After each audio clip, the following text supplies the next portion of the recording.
Nombreuses sont les personnes qui ont dû apprendre à vivre avec un handicap qui les a touchés de plein fouet. Georges est l'une de ces victimes qui a vu son existence basculer. Un accident qui a balayé sa vie tout entière et celle de ses proches. C'est une rencontre improbable que je fais aujourd'hui, avec cet homme dont le parcours déjoue tous les pronostics.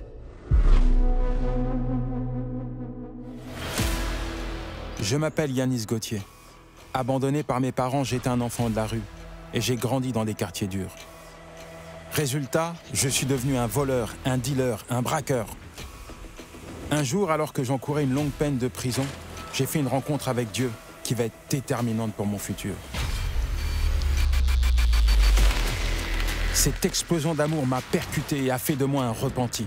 Aujourd'hui, je suis en quête de destin incroyable, d'hommes, de femmes, des écorchés de la vie sur qui Dieu a aussi posé un avis de recherche.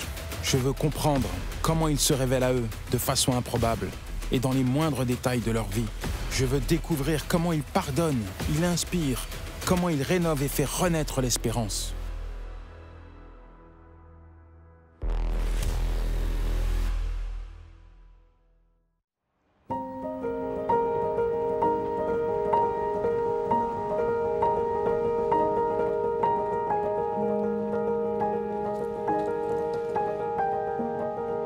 Georges, tu as une vie assez mouvementée. Tu habites au Canada, tu es passé par la France. Et tu as vécu aussi au Liban pendant ton enfance, période de guerre. J'imagine que ça n'a pas été facile. Oui, donc pendant la guerre du Liban, donc c'était une période très intense, alors qu'on a bien vécu, c'était une belle vie qu'on avait. La guerre a tout détruit, nos rêves, nos projets, nos pensées. Et puis, quand on est venu en France, là, ça a été d'autres défis. Ça se passe comment, ton intégration ?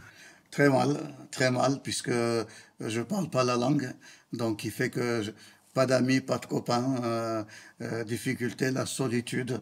Donc dans les écoles, chahuté, prise à partie, moqué par des enfants alors que j'étais grand pour mon âge. Et puis je poursuis ma vie et puis je rencontre une fille qui s'appelle Priscille.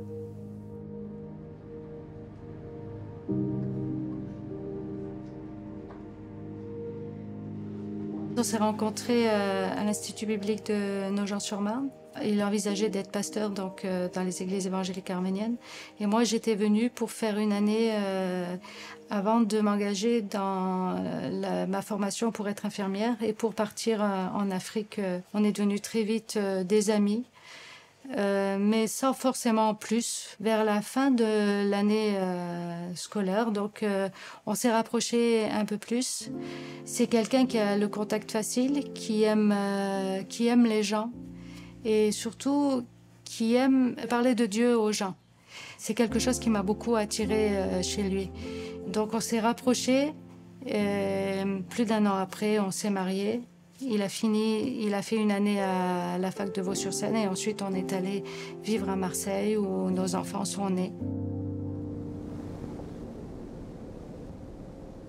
Georges, on est en 1996, tu vis des moments paisibles et pourtant, le 11 mars, il va se passer quelque chose de particulier. En effet, le 11 mars, je me prépare pour aller à Grenoble dans le cadre d'une conférence. Et puis, alors que je suis à l'extérieur, devant notre habitation, mon épouse me demande de vérifier les niveaux d'huile de sa voiture, si tout va bien et tout ça. Donc je m'avance, je me mets devant sa voiture et puis j'ouvre le capot et je commence à faire mes vérifications habituelles. Il m'a demandé de m'asseoir au siège conducteur et je devais accélérer. À un moment donné, il m'a dit c'est bon et en fait on était en train de parler. Ma voiture était pas mal loin et puis mon épouse se propose de rapprocher ma voiture pour que je puisse mettre mes affaires dedans et partir aussitôt. Et moi je suis montée sur le siège conducteur et alors que j'avais toujours ce réflexe d'enlever la vitesse même avant de démarrer la voiture, j'ai mis le contact et j'ai appuyé sur l'accélérateur. J'entends un bruit très très violent d'un moteur puissant qui est en train de s'approcher de moi. Et puis le capot étant ouvert, je ne vois pas trop d'où peut provenir ce bruit. Elle a fait un bond jusqu'à l'autre voiture et moi j'étais tellement paniquée que je ne sais même pas exactement ce qui s'est passé. Ça percute l'arrière de la voiture de ma femme et puis qui me percute. En fait, elle a perdu le contrôle de la voiture. Et qu'est-ce qui se passe? Tu te retrouves projeté au sol? Je me trouve projeté au sol, sur le dos, incapable de bouger. Et je vois qu'en fait, la voiture est en train de rouler sur moi.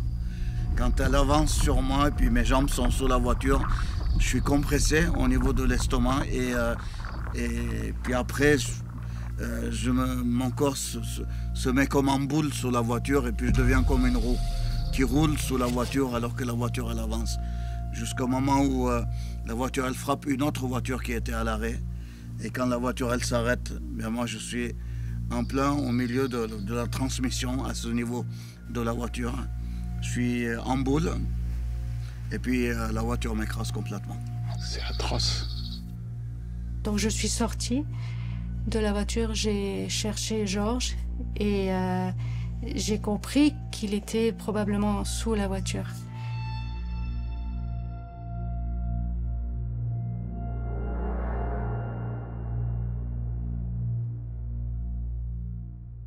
Georges, tu te retrouves coincé sous une voiture. Il n'y a personne pour te secourir.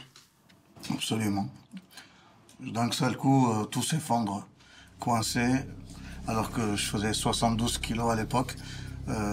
Plus tard, j'allais savoir que la partie du poids de la voiture qui était sur moi était équivalent à 900 kilos.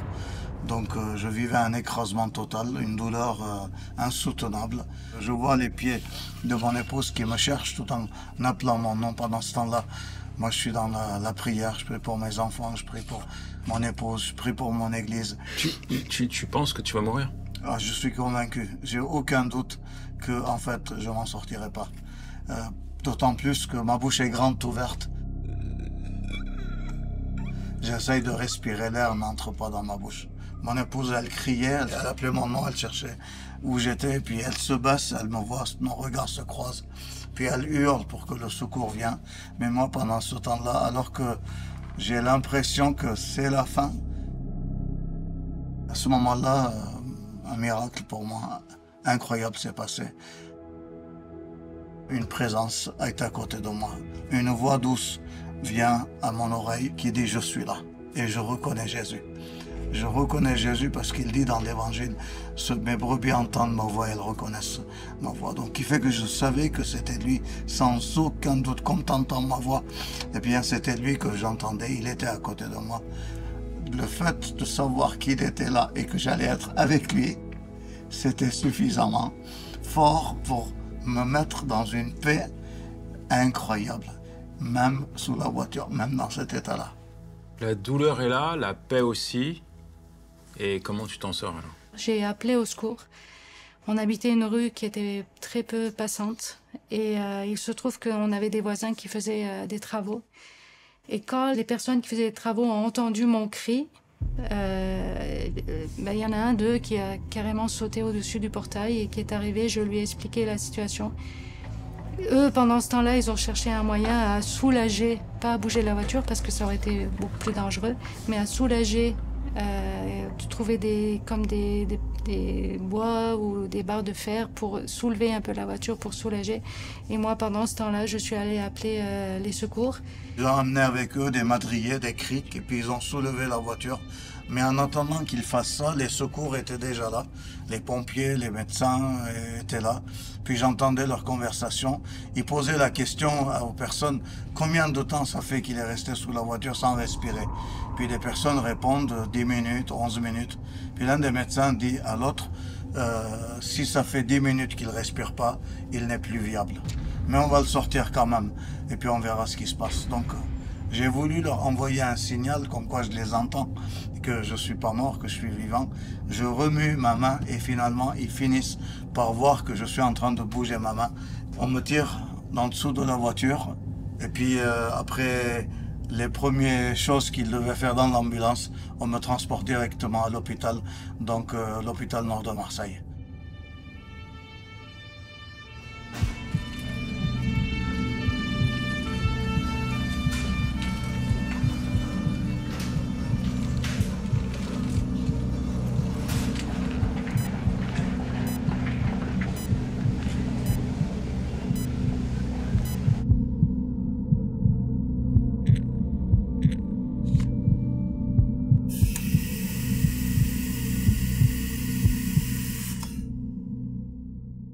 Le bilan a montré des fractures multiples. On en compte 17, dont une fracture qui est plus sérieuse au niveau de la 4e vertèbre lombaire, qui peut, si elle se déplaçait, entraîner des lésions neurologiques souvent irréversibles.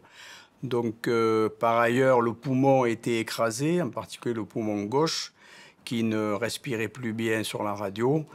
Il y avait également d'autres lésions d'organes internes. Et puis, on s'est rendu compte qu'il y avait aussi un rein qui avait été abîmé pendant l'accident. Et donc, une anémie s'est installée qui a nécessité plusieurs poches de sang pour transfuser et maintenir le malade avec une tension correcte pour pouvoir irriguer tous les organes de l'organisme. Les lésions sont sérieuses et les médecins ne pourront pas se prononcer tout de suite. Donc, ils avertissent la famille que c'est sérieux et qu'il peut y avoir un risque vital aussi par derrière. Georges, le bilan est catastrophique de la part des médecins. Tu fais une hémorragie interne, tes organes vitaux sont touchés, tu as 17 fractures, tu as été broyé. Tu penses que tu vas survivre? En fait, je n'avais pas vraiment conscience de ce qui m'arrivait. À cause de ça, j'étais persuadé que j'allais survivre. Mais face à ce que les médecins me disent, dans votre situation, vous n'êtes pas viable. C'est les mots exacts qu'ils ont employés. Vous n'êtes pas viable. En fait, les médecins sont persuadés que je ne survivrai pas à cause du sang que je perdais à l'intérieur. J'avais trop d'hémorragie interne et que j'étais inopérable pour pouvoir stopper le sang qu'il y avait. Donc ils étaient persuadés qu'à un moment donné, j'aurais plus de sang et que je perdrais la vie. Je ne pouvais pas rester à l'hôpital. Dans les soins intensifs, on ne peut pas accompagner la personne. Donc je suis rentrée à la maison. Pour moi, je porte la responsabilité de l'accident. Dans le sens où, oui, c'est un accident, mais c'est mon manque d'attention qui a provoqué cet accident. Ça a été très dur à porter à ce moment-là et les enfants dormaient. Et je me suis retrouvée dans notre chambre et j'ai ouvert ma Bible. Et je me suis dit, là, Seigneur, il faut que tu me parles parce que je ne sais vraiment pas quoi penser. Et je suis tombée sur le Romains 8, verset 28, qui dit « Toutes choses concourent au bien de ceux qui aiment Dieu et qui sont appelés selon son dessein ». C'est là que j'ai compris que la notion de bien pour Dieu et la nôtre, c'est pas forcément toujours la même.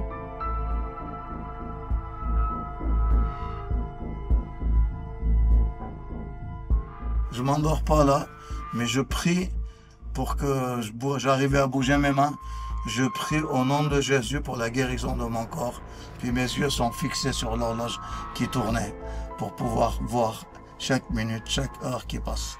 En fait, je regardais quelle est l'heure à laquelle j'allais décéder ou quelle est l'heure à laquelle finalement j'allais ressusciter. Puis à un moment donné, à travers un hublot, je vois la lumière du jour qui se lève. Puis je suis tellement saisi d'une joie incroyable dans mon cœur, dans mon intérieur, que je veux glorifier Dieu et puis je veux approcher mes mains pour applaudir, pour louer le Seigneur. Mais je ne savais pas que mes doigts étaient fixés à des fils qui étaient reliés à des appareils. Quand je bouge mes mains, tout s'arrache et puis les appareils commencent à siffler. Les infirmières, les médecins commencent à courir vers moi pour savoir qu'est-ce qui se passe. Puis l'un des médecins, il me dit, mais qu'est-ce qui se passe? Pourquoi vous avez enlevé vos fils? J'ai dit, je suis désolé, j'ai pas fait exprès. Juste, je voulais applaudir pour remercier Dieu. C'est pour ça qu'ils se sont enlevés. Il me dit, mais vous voulez remercier Dieu? C'est que vous avez vraiment pas vu l'état dans lequel vous êtes. J'ai dit, docteur, vous étiez là hier soir, vous m'avez dit que je ne survivrai pas. Regardez, le jour se lève et je suis toujours vivant. Je suis toujours là. Et là, je commence à rentrer dans cette certitude et cette espérance que Dieu est vivant, Jésus est présent et qu'il va me permettre de sortir victorieux de cette épreuve. Donc à ce moment-là, je réalise réellement, pleinement que le Dieu que je sers, que le Dieu que j'aime est en action auprès de moi, qu'il est en train de me guérir, qu'il va me permettre de me restaurer. Et Dieu est réellement le Dieu vivant, le Dieu réel, le Dieu qui est en train de travailler dans mon corps pour me permettre de vivre la guérison.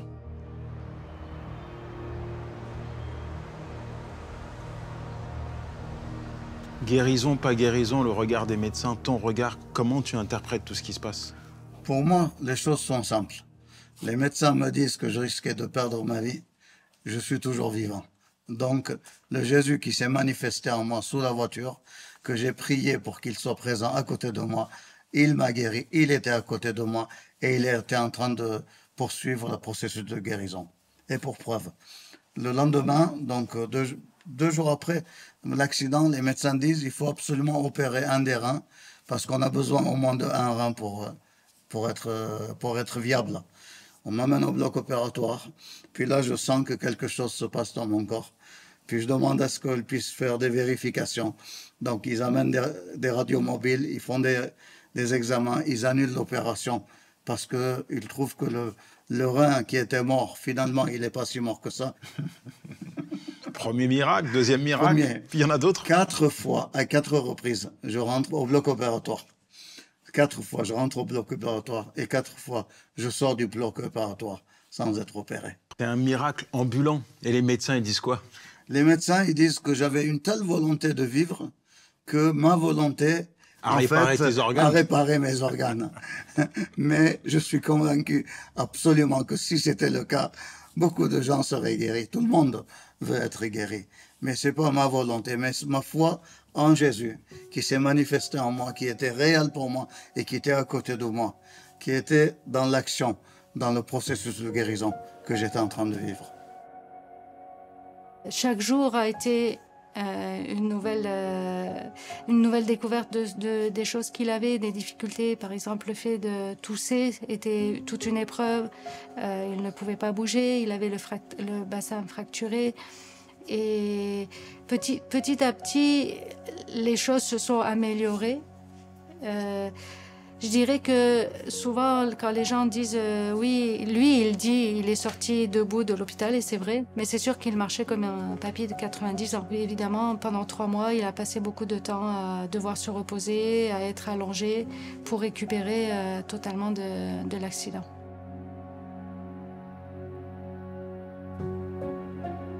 Être debout, c'était déjà un miracle énorme. Donc, je suis debout, je sors de l'hôpital, on m'amène chez moi. Donc, et puis, petit à petit, au bout de 3 mois, je reprends quasiment mes activités à 90%. Et au bout de 6 mois, ma guérison, elle est quasiment totale. La morale de ce qui s'est passé, c'est que oui, physiquement, mes os se sont brisés. Mais en fait, à l'intérieur, il y a une opération. Au niveau de mon orgueil, au niveau de qui je suis, il y a eu une transformation réelle.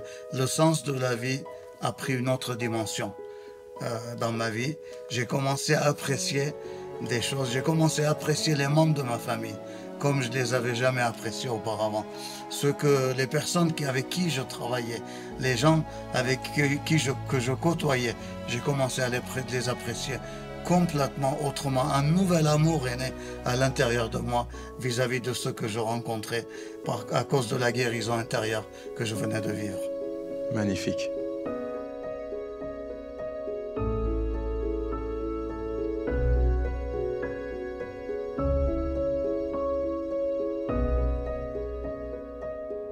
Priscille, l'accident qui nous est arrivé a été une source de témoignages dans plein d'endroits à travers le monde, mais on en a rarement parlé entre nous. Qu'est-ce que ça a été pour nous? Et je veux vraiment te dire que cet accident qui nous est arrivé, d'abord d'une manière certaine, ça a renforcé nos liens les uns avec les autres. Avant l'accident, je courais tête baissée en pensant que ce que je faisais était important. En réalisant que j'allais perdre ma vie, peut-être, j'ai réalisé que les choses les plus importantes que j'ai, c'est toi et les enfants.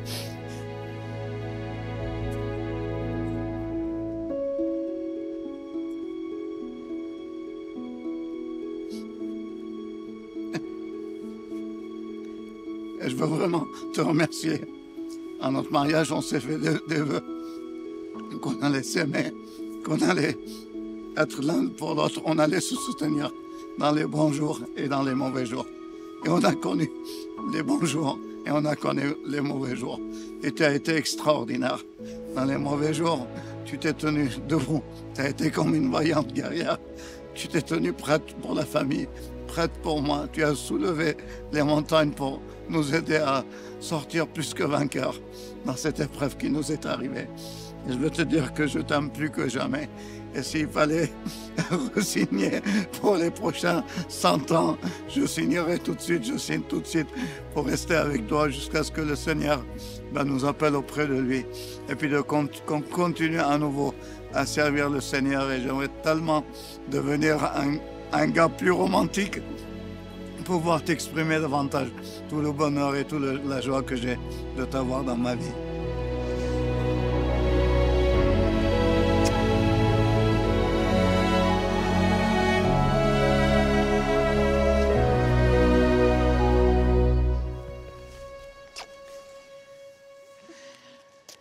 C'est sûr que moi, je n'aurais pas forcément aimé. Je n'aurais pas du tout choisi ce scénario dans notre vie. Mais d'abord, je veux te dire merci pour l'amour que tu m'as toujours donné. La compassion que tu as eue dans cette situation. Tu m'as jamais rien reproché. Et ça, c'est une grande part.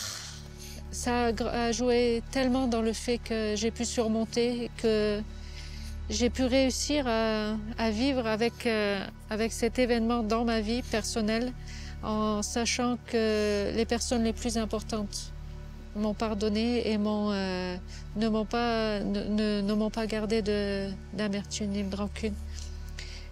C'est sûr que ça a été un événement marquant de nos vies, un tournant, d'une certaine façon, mais ça a été aussi un tremplin pour toi dans ton ministère et pour nous dans notre vie. Là où on est aujourd'hui, peut-être ça serait jamais arrivé si cet accident n'était pas là, n'était pas arrivé. Alors, merci pour ces années et je t'aime très fort.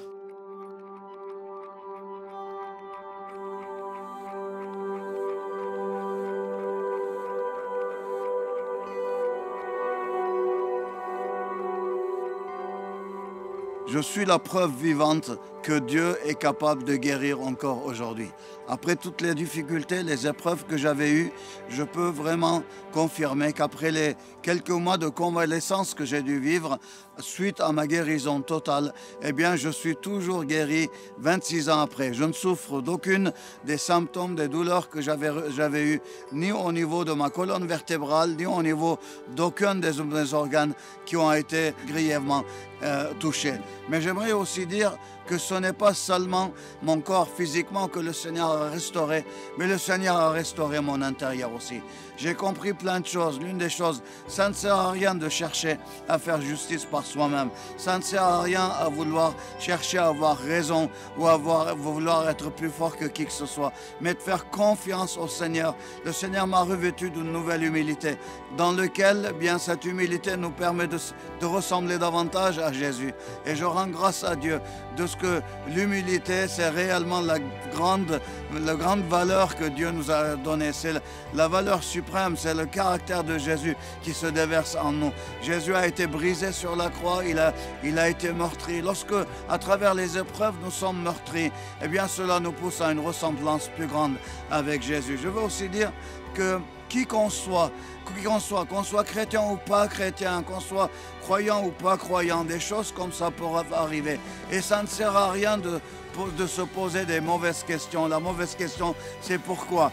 Eh bien, la question, c'est plutôt savoir comment je vais faire pour m'en sortir. Pour moi, c'était clair, faire confiance à Jésus, m'attendre à lui, et puis le laisser me toucher, me fortifier et me restaurer.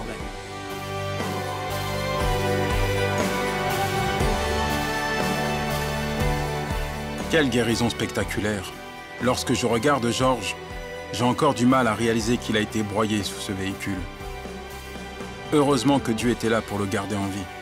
Après tout, n'a-t-il pas la capacité de transformer ce qui nous arrive de pire en quelque chose de bon?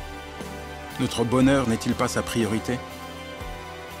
Aujourd'hui encore, Dieu intervient dans la vie de ceux qui n'en peuvent plus et qui ont été mis sur le bas-côté. Il veut prendre en charge et secourir tous ceux et celles qui font appel à lui.